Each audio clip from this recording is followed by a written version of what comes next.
नमस्कार. आज माझी झालेली फजिती केक बनवताना. चॉकलेट फ्लेवरचा अर्धा किलोचा केक होता. क्रम कोट करून फ्रीजमध्ये सेट करायला ठेवला आणि नंतर डेकोरेशनसाठी काढला, तर त्याच्यावर माझा व्हिडिओ करता करता मोबाईलच पडला. मोबाईल पडल्यावर केक डॅमेज झाला. थोडा वेळ मला सुचलंच नाही की काय करायचं.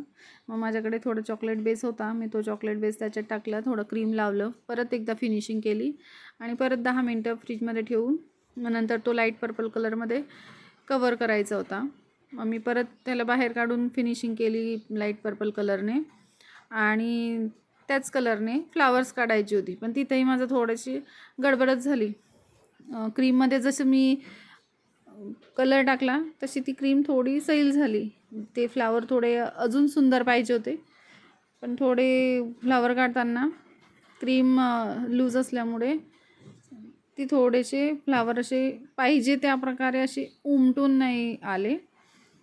पण मग मी त्यांना केकची घाई पण होती, त्याच्यामुळे मग मी त्यांना सांगितलं की थोडं घाई झाल्यामुळे मी परत क्रीम तयार करून मी केक डेकोरेट नाही करू शकले.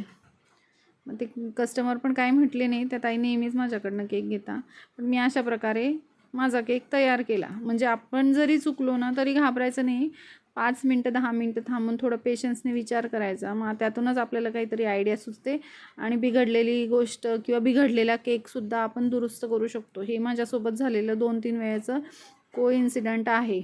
मग नंतर मी त्या केकवर नाव लिहिलं, थोडंसं सिल्वर स्प्रे मारला आणि बॉक्स पॅक करून त्या ताईंना ऑर्डर कंप्लीट करून दिली. जर माझा व्हिडिओ आवडला असेल तर माझं चॅनल लाईक, शेअर, सबस्क्राईब करायला विसरू नका. धन्यवाद.